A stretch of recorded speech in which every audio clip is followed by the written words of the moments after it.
John Deere 4020, 1963 to 1972.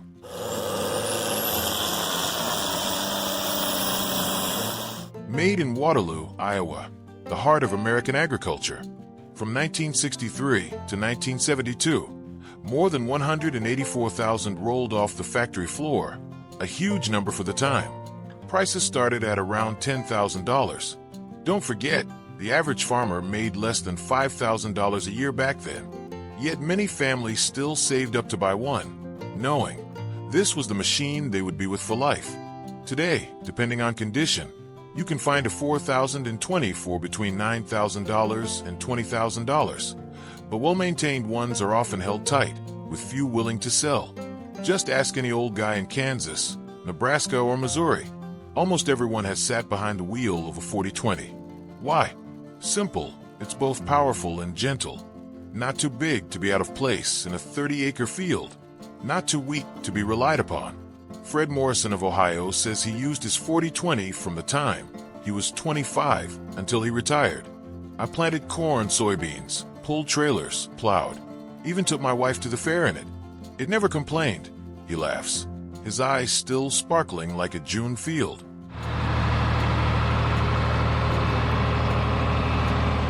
Underneath the green-yellow skin is a 6-cylinder diesel engine that makes about 95 horsepower, enough to do everything, but not too much of a drag. There are 2 transmission versions, Synchro Range 8 forward, 2 reverse, light and smooth, and the 8-speed power shift, which allows you to change gears without cutting the clutch, a gold standard for those over 60. The independent PTO of 540 or 1,000 RPM lets you mount everything. Lawn mower, grinder, tiller. It operates smoothly, like your mother's sewing machine. Weighing in at over 9,000 pounds, the frame is heavy but sturdy. The rear wheels are wide, and they grip the ground like oxen plowing through a wet field. Plus, it's easy to fix, and parts are plentiful at your local farm supply store. No computers, no warning lights. Just mechanics, pure or honest. A 20 to 30-acre farm? That's what the 4020 was built for. Plow, harrow, fertilize, harvest, haul trailers. This machine can handle the whole season without complaint. One thing to remember when buying used: pay close attention to the power shift transmission, because if it is poorly maintained, the repair costs can be high. Clyde in Arkansas, now in his 80s, still uses the 4020 he bought in 1970. I've lost a few hats, a few dogs, but I've never lost faith in the 4020.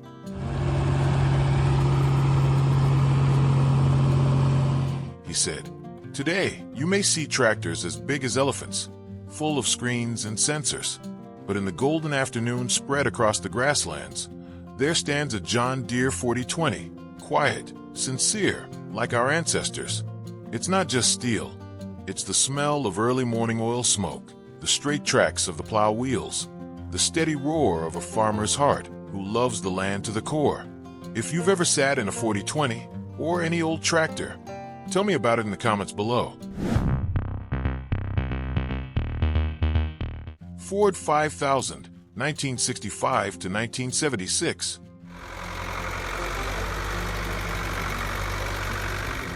The Ford 5000 was produced by the Ford Motor Company, with its main plant in Highland Park, Michigan, and later in Basildon, England, but for the American market.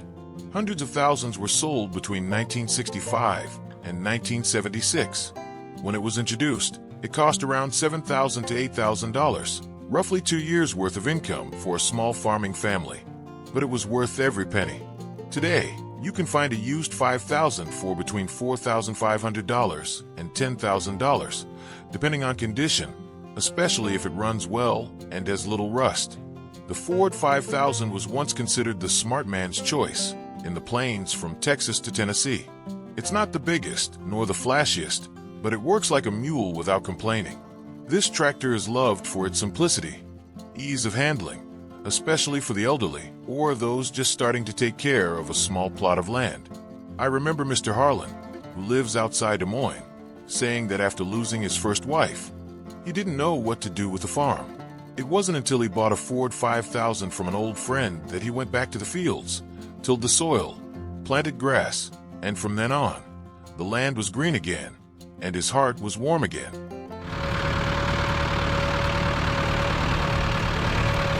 The Ford 5000 uses a 4-cylinder diesel engine, producing about 69 horsepower. Not too strong, but enough to pull deep plows, harrow wide, and run a lawn mower around the garden. The standard transmission is 8 forward, 2 reverse, and can be upgraded to 10 halves or 16 fourths with dual power.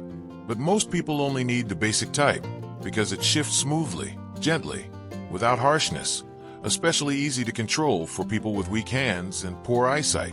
The rear PTO is powerful enough to operate most medium-sized agricultural equipment, from lawn mowers, manure spreaders, to water pumps for fish ponds. The machine has a sturdy frame, weighs about 6,300 pounds, large wheels, deep grooves, so whether the ground is muddy or steep, it still clings like a father clings to an old porch. Another valuable point: the machine is easy to repair, easy to replace parts, and the Ford machine community is very enthusiastic. You will never be alone with a 5000. For a farm of 20 to 30 acres, the Ford 5000 is almost the perfect choice. It does not consume too much fuel and is easy to maneuver in moderate spaces, from corn fields, hay fields to lawns around the house.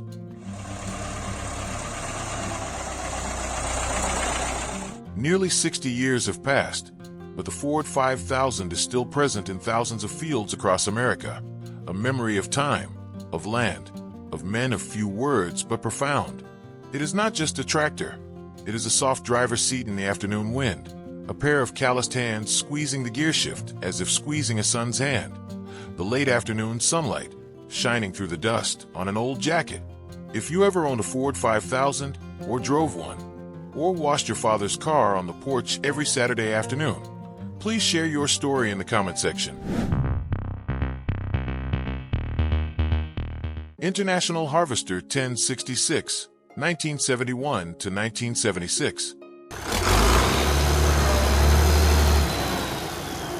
The 1066 was manufactured by International Harvester in Rock Island, Illinois, where the Mississippi flows through brick red mills, carrying the aspirations of generations of American farmers.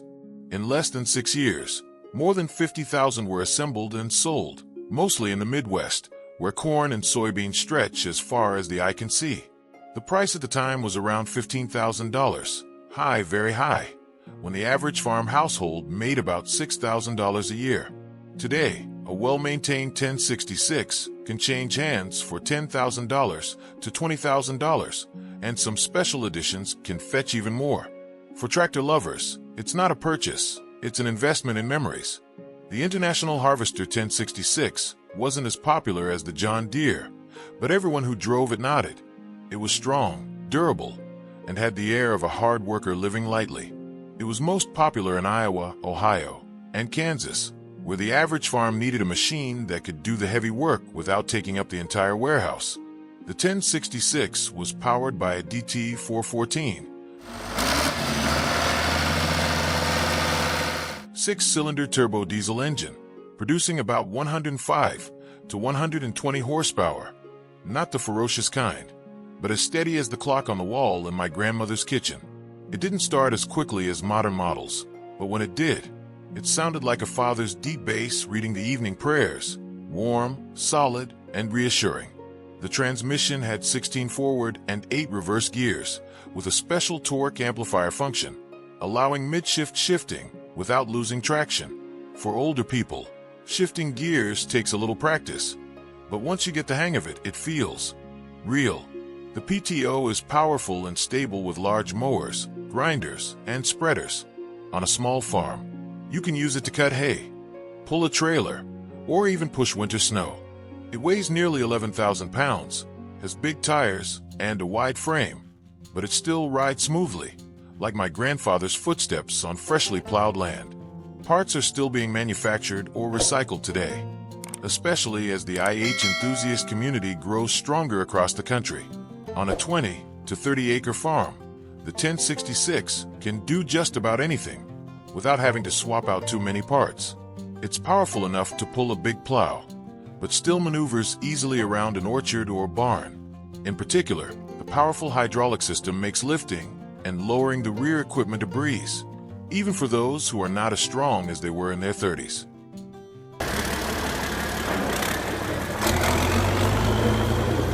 As time passed, larger, more modern tractors appeared, but there was something about the steady roar of the 1066 that made people stop.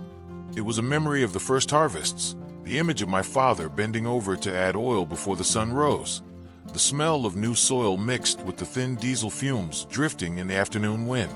That machine still runs. No map, no GPS, just the heart of the driver and the love of the land. If you have owned, driven, or just sat in the back of a 1066, please share that story with me. Because every vintage tractor, like the 1066, not only plows the land, but also plows deep into the heart, to sow memories and reap love for rural America. Allis-Chalmers D17, 1957 to 1967.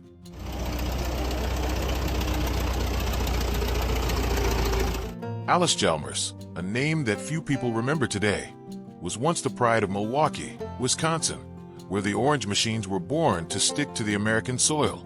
Between 1957 and 1967, more than 84,000 D17s were assembled, no small number.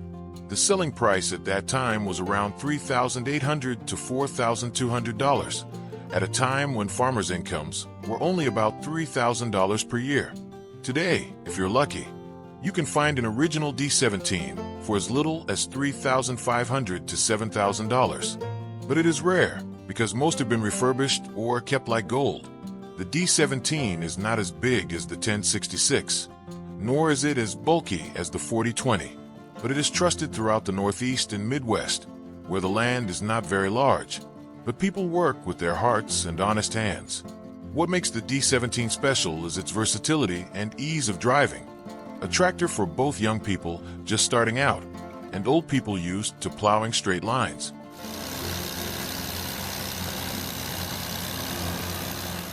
The D17 is equipped with a 4-cylinder engine, available in diesel, gasoline, and LP.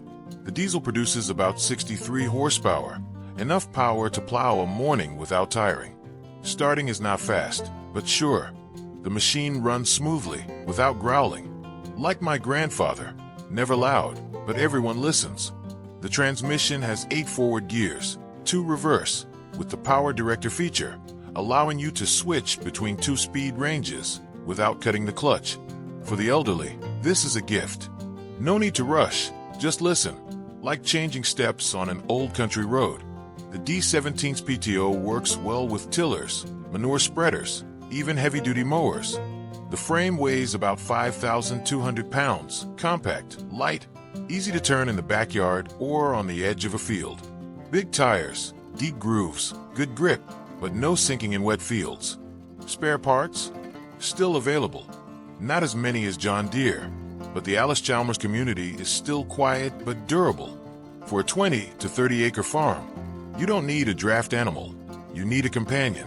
The D17 is just that. No gas guzzler, no space, but always ready for any daily chores.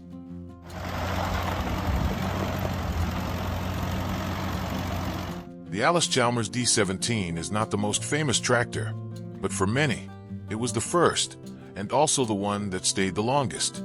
It's the sound of the engine early in the morning, the smell of oil on my father's shirt, the orange engine frame standing out in the green fields, like a streak of time that never fades.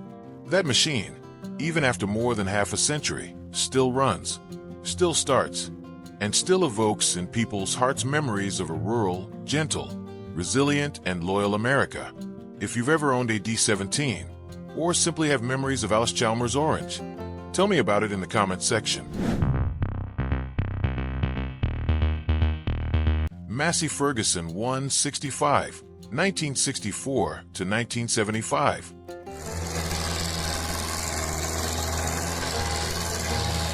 The MF-165 was one of Massey Ferguson's most successful models, assembled primarily in Detroit, Michigan, and in some factories in the UK. Over a decade, tens of thousands were sold in the US, not as loud as John Deere, not as sophisticated as IH, but winning hearts with its enduring simplicity.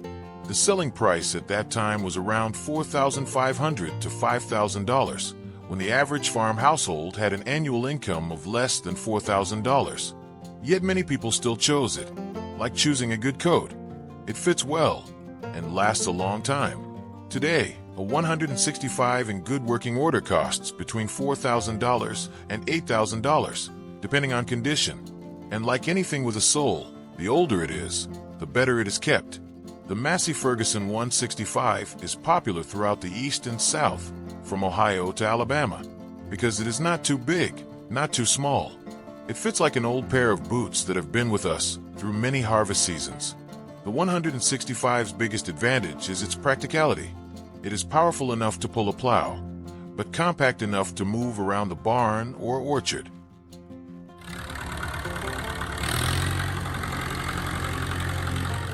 The Massey Ferguson 165 can be equipped with a Perkins 4-cylinder diesel engine, producing about 58 horsepower. A modest number, but like a silent commitment. I'm not fast, but I won't leave you. Starting is quite easy, even in cold weather. The engine runs smoothly and evenly, not harsh, not rumbling. There are two versions of the transmission, the standard 8 forward, 2 reverse, and the multi-power version with 12 gears, allowing smooth gear changes while moving. For seniors, the multi-power is a great choice. No need to use the clutch much, just listen to the engine and go. The rear PTO works well with most small farm equipment, mowers, grinders, water pumps, or manure spreaders. The frame is sturdy, weighs about 5,500 pounds, and the tires are deep and firmly grooved, so even on wet pastures or steep slopes, it still goes like the footsteps of an old person who knows the way home. Parts for this model are easy to find, thanks to the still vibrant Massey community across the U.S. For a farm of 20 to 30 acres, the MF165 is a smart choice. It won't break the bank, but it does almost everything: plow, haul, cut, spread, transport. Luther, a veteran living in Arkansas, has been using his MF165 since 1978. I've changed houses, changed cars, but I've kept that machine, he says.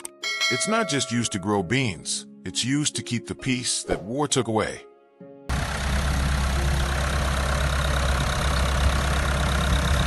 Today, new tractors can drive themselves, have screens, and LED lights.